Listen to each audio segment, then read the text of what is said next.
Salam sejahtera Malaysia, denyut nadi suara rakyat bergema di channel ini. Jangan lupa tekan butang subscribe, like dan share. Malaysia kita punya, cintai Malaysiaku, kita jaga kita.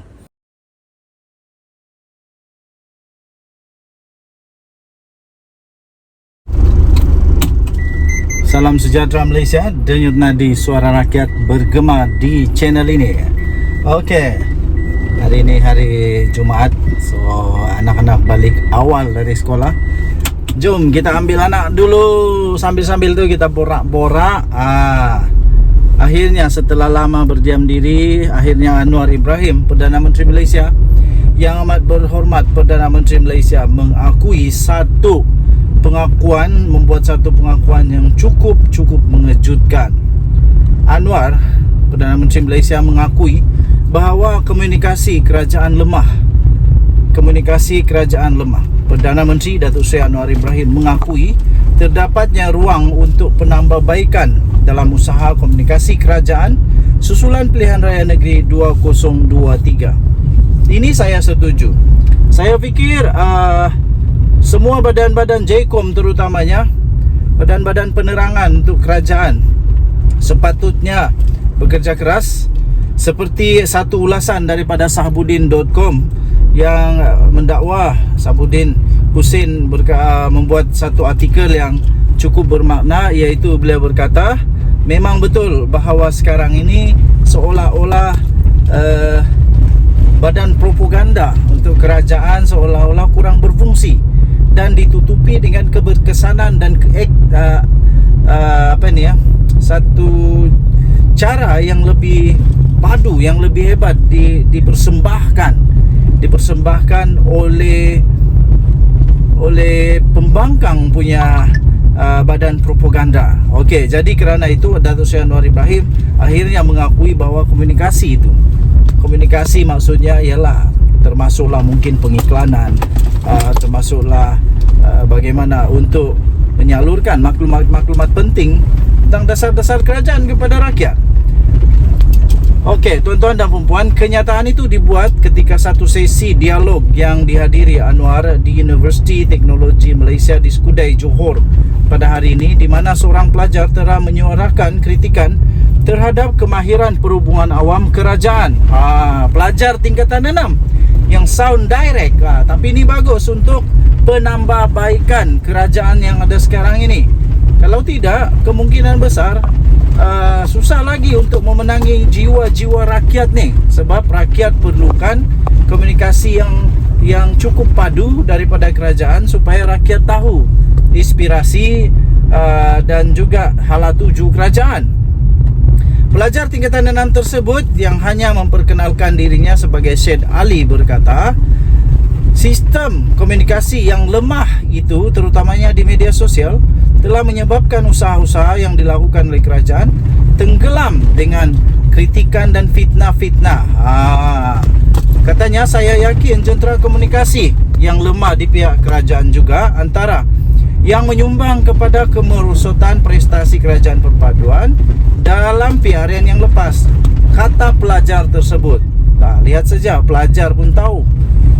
Jadi ini perlu untuk diambil tindakan secara serius oleh orang-orang ataupun jabatan-jabatan ataupun kementerian-kementerian yang terlibat untuk memperkasakan, memperhebatkan lagi bagaimana untuk meningkatkan komunikasi yang baik ini.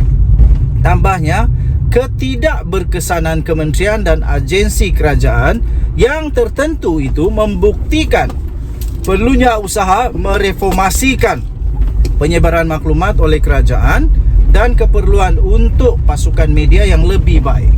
Dalam jawapan balasnya, Anwar menerima kritikan tersebut dengan hati yang terbuka. Ini satu sifat terpuji daripada Perdana Menteri yang dapat mendengar keluhan rakyat, tidak kira berapa umur, yang penting ia baik untuk negara Malaysia, yang penting ianya baik, itu harus diambil perhatian. Kata Anwar Ibrahim, Perdana Menteri Malaysia, betul ada kelemahan kita dalam communication. Saya akui, kata Anwar sebagai respon kepada kritikan Syed Ali itu.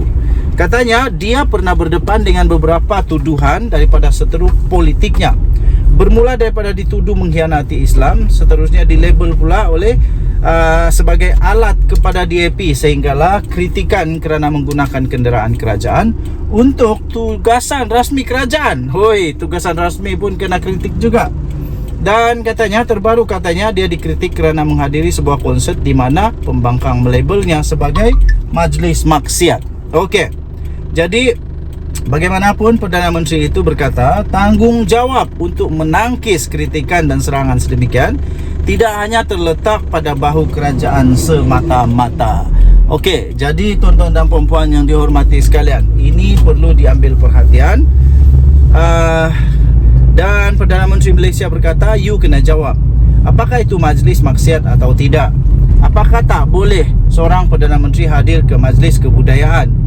Apakah di Malaysia ini macam hari kebangsaan, ada tarian-tarian Cina, Tamil, Dayak, Kadazan, kadang-kadang pakaian yang tak sama dengan peraturan Islam? Apakah tak boleh? Kata Datuk Seri Anwar Ibrahim. If you say tak boleh, okay, you boleh support mereka. Tapi jika you kata boleh, Syed Ali, you kena panggil kawan-kawan, tolong terangkan yang betul dan pertahankan yang benar. Itu kata Datuk Seri Anwar Ibrahim. Ini amat betul ya, tuan-tuan dan puan-puan yang dihormati sekalian. Datuk Seri Anwar Ibrahim, Perdana Menteri Malaysia, harus terbuka. Siapapun Perdana Menteri harus menyedari bahawa kita di negara berbilang kaum. Kerana berbilang kaum, maka segala-galanya berbilang. Ada bangsa ataupun suku kaum di Malaysia ini ya, tuan-tuan dan puan-puan yang dihormati sekalian, yang memang pakaian tradisinya begitu. Ada yang tidak sama dengan peraturan daripada agama-agama lain. Tetapi itu adalah pakaian tradisi yang mana mungkin tidak disenangi oleh orang-orang politik yang beragama yang lain daripada suku kaum tersebutlah. Jadi bagi saya secara peribadi, Datuk Seri Anwar Ibrahim tidak boleh bersikap resis. Tidak boleh bersikap resis dan mengatakan tak boleh. Saya tak boleh hadir kerana ada pakaian yang tak sesuai. Tak boleh. Kerana contoh saja di Sabah. Semua suku kaum di Sabah ada pakaiannya yang tersendiri. Yes, of course ada yang tak sesuai dengan peraturan daripada agama yang lain. Tetapi itulah university pula. Itulah diversity yang ada di negara kita Malaysia.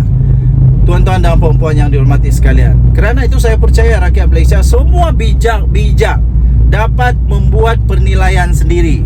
Jadi betul lah Datuk Seri Anwar Ibrahim kata, kalau you setuju dengan apa yang mereka kata, you pergilah sokong mereka. Tapi kalau you kata kita perlu perpaduan, sokonglah Datuk Seri Anwar Ibrahim dan kerajaan perpaduan. Tak bolehlah kalau jadi racist. Tak bolehlah kalau kata tak boleh, semua tak boleh, susah. Jadi kita sama-sama menghormati. Setiap majlis itu ada majlis tertentu khas. Jadi kita hormatilah kalau majlis itu majlis khas berkaitan dengan suku kaum yang terlibat, terbabit. Jadi hormati. Jadi kalau itu membabitkan majlis keagamaan, juga hormati. Jadi kita berada di negara Malaysia, hormati dan kita pegang perpaduan yang ada. Terima kasih Datuk Seri Anwar Ibrahim yang cukup rasional fikirannya, yang cukup dapat mempertimbangkan yang terbaik untuk negara Malaysia. Kita jumpa lagi, bye bye.